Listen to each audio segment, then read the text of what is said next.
आपके ब्रेन में शायद इस तरह का क्वेश्चन मैनिफेस्ट हुआ होगा कि मैंने नीश क्यों चेंज कर दी। फिटनेस इंडस्ट्री में मैं इतनी अच्छे तरीके से परफॉर्म कर रहा था, मेरी फिजिक भी इतनी कमाल की है एंड मेरे पास नॉलेज भी है डाइट एंड वर्कआउट के रिलेटेड।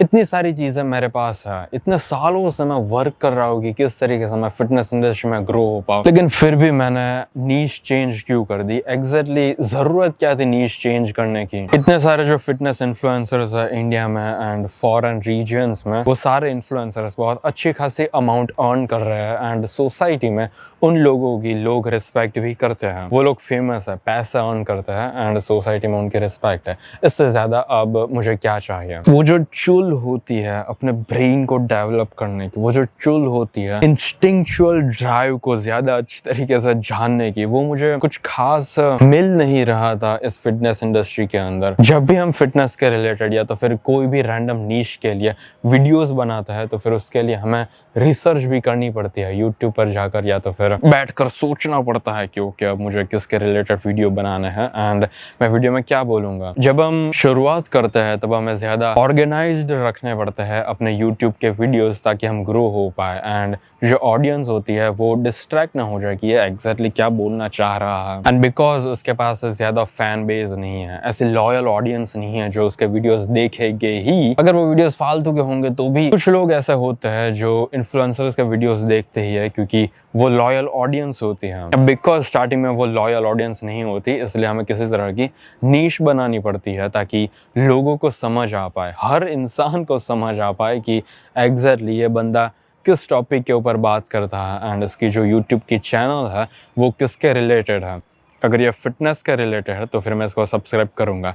अगर ये कुकिंग के रिलेटेड चैनल है एंड सिर्फ इस पर्टिकुलर वीडियो में इसने थोड़ा सा बताया है कि किस तरीके से हम अपने आर्म्स को ग्रो कर सकते हैं, तो फिर ना, मुझे इस YouTube चैनल को सब्सक्राइब करने में कोई इंटरेस्ट नहीं है। इस तरीके के सिनारियोज YouTube में होते हैं। मुझे कोई प्रॉब्लम नहीं है अपने वीडियोस को ज़्यादा ऑर्गेनाइज रखने की एंड एक गोल बनाने की कि एग्जैक्टली मैं अपनी YouTube चैनल के साथ क्या करूँगा। लेकिन मेन प्रॉब्लम वहाँ पर आ जाती है कि जब भी कोई इंसान मुझे देखेगा या तो फिर मेरा नाम सुनेगा तो फिर मैं ये नहीं चाहता कि वो मुझे एज अ फिटनेस इन्फ्लुएंसर समझे। उसके मन में फिटनेस के रिलेटेड थॉट्स नहीं आने चाहिए। एंड एक सीक्रेट बताता हूँ मैं आप लोगों को।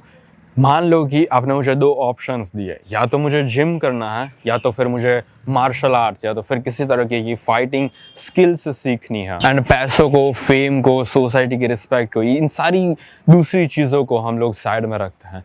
मुझे प्योरली सिर्फ ये क्वेश्चन पूछा गया है कि या तो मैं जिम कर सकता हूँ या तो फिर मुझे किसी तरह की फाइटिंग स्किल्स सीखनी है, तो फिर मैं लिटरली फाइटिंग स्किल्स को चूज करूंगा। मैं सेक्रीफाइस कर सकता हूँ इन मसल्स को। अगर मुझे ऐसा बोला जाए कि फाइटिंग स्किल्स तुम्हें सिखाई जाएगी एंड तुम मास्टर हो जाओगे, बस तुम्हारे जो मसल्स होंगे वो 75% तक डिक्रीज हो सकते हैं, तो फिर मुझे लिटरली उसमें कुछ प्रॉब्लम भी नहीं होगी। इन सारी चीज़ों को जब मैंने शांति से बैठकर एनालाइज किया कि फिटनेस एंड जिम एग्जैक्टली मेरी लाइफ के लिए कितना इम्पोर्टेंट है, तो फिर उसके नतीजे में मैं हर बार यहीं पर पहुंच जाता हूँ कि ये कुछ खास इम्पोर्टेंट नहीं है। मुझे अपने ब्रेन को ज़्यादा ताकतवर बनाने में ज़्यादा मज़ा आता है। मुझे बुक्स रीड करना पसंद है, मुझे अलग अलग टॉपिक्स के ऊपर रिसर्च करना पसंद है जो सिर्फ फिटनेस के रिलेटेड ना हो, एंड मुझे पैसे कमाने में इंटरेस्ट है क्योंकि पैसे कमाना मैं जेन्युइनली ऐसा सोचता हूँ कि वो बहुत मुश्किल है, इसलिए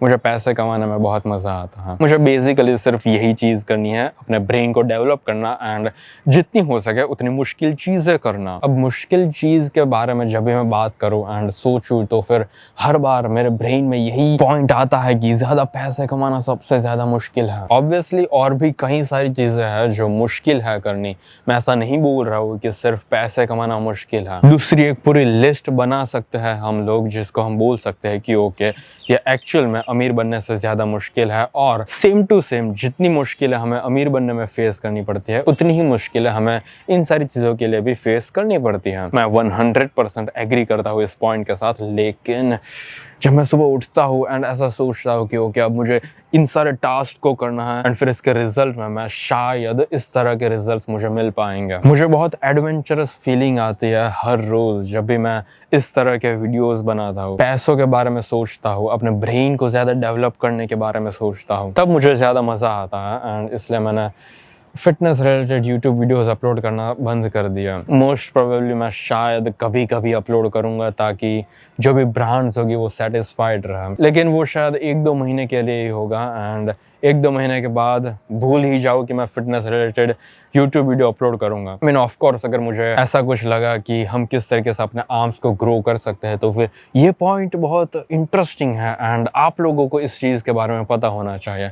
अगर ऐसा कुछ बीच में आया तो फिर हाँ मैं वीडियो बना सकता हूँ, लेकिन अपने ब्रेन में ऐसा कुछ मत सोचना कि प्रेम जोशी ओके फिटनेस इंडस्ट्री में है। नो मैं फिटनेस इंडस्ट्री में नहीं हूँ। अगर मैं अपने आप को किसी नीश से पुकारना चाहूँ तो फिर आप कह सकते हो कि मैं सेल्फ इम्प्रूवमेंट की नीश में हूँ। एंड जब भी मैं सेल्फ डेवलपमेंट के रिलेटेड यूट्यूब वीडियोस बनाता हूँ एंड कभी कभी ऑब्वियसली मुझे भी रिसर्च करनी पड़ती है कि किस तरीके का यूट्यूब वीडियो मुझे बनाना है, किस तरह के टॉपिक्स अब मुझे कवर करने चाहिए, तो फिर उसके लिए मुझे भी रिसर्च करनी पड़ती है यूट्यूब पर जाकर या तो फिर बैठकर सोचना पड़ता है। एंड जब मैं वो चीज़ करता हूँ तब मुझे जेन्युइनली ऐसा लगता है कि ओके ये इंटरेस्टिंग है, क्योंकि जब भी हम दूसरे लोगों के साथ बात करते हैं एक पर्टिकुलर टॉपिक के बारे में, तब उस एक पर्टिकुलर टॉपिक के बारे में ऐसा नहीं है कि हमारे जो थॉट्स हैं सिर्फ उन एग्जिस्टिंग थॉट्स को हम आर्टिकुलेट कर रहे हैं। जब भी हम दूसरे लोगों के साथ किसी तरह का डायलॉग फॉर्म करते हैं तो फिर उस आर्टिकुलेशन की प्रोसेस में हमें सिर्फ वही चीजें पता नहीं चलती जो हमें ऑलरेडी पता थी, हमें नई नई चीजें भी पता चलना स्टार्ट हो जाती है, क्योंकि हमारे ब्रेन में किसी तरह का फंक्शन है कि ऐसा जरूरी नहीं है कि जो भी चीज हमें पता है वही चीज हम बोल सकते हैं, क्योंकि ह्यूमन ब्रेन इस तरीके से डेवलप हुआ है कि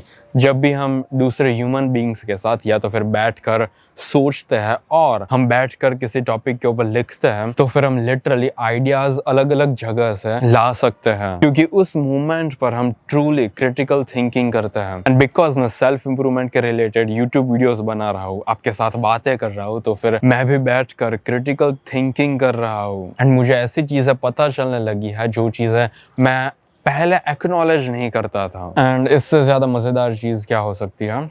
एग्जैक्टली कुछ नहीं हो सकते। सो हाँ यही एक मेन रीज़न है कि क्यों मैंने फिटनेस के रिलेटेड यूट्यूब वीडियोस अपलोड करना बंद कर दिया एंड इस तरह के वीडियोस बना रहा हूँ। मैं आशा करता हूँ कि आपको मेरे साथ इस तरीके से बात करने में भी मज़ा आ रहा है एंड अगर आपको मज़ा नहीं आ रहा, अगर आपको जेन्युइनली कोई इंटरेस्ट नहीं है तो फिर कोई बात नहीं, आप मुझे अनसब्सक्राइब कर सकते हो। मैं चाहता हूँ कि आप मुझे अनसब्सक्राइब करो, क्योंकि वो फिटनेस के रिलेटेड जो मैंने शॉर्ट्स बनाए थे वो फालतू का ओमेगल का वीडियो, उन वीडियोस के पास से मैंने कुछ ज़्यादा ही सब्सक्राइबर्स गेन कर लिए हैं एंड ये अब लिटरली ऐसा हो चुका है कि मेजॉरिटी ऑफ द ऑडियंस मेरी लॉयल नहीं है एंड उन लोगों को कोई इंटरेस्ट नहीं है मेरे इन टाइप के वीडियोस देखने में। तो फिर अच्छा यही रहेगा कि अगर आपको इंटरेस्ट नहीं है तो फिर आप मुझे अनसब्सक्राइब कर दो, कोई बात नहीं, मुझे उससे कुछ फर्क नहीं पड़ेगा। सो हाँ यही एक सिंपल रीज़न है कि क्यों मैंने फिटनेस इंडस्ट्री को छोड़कर इस सेल्फ इम्प्रूवमेंट की नीश को चूज़ किया है।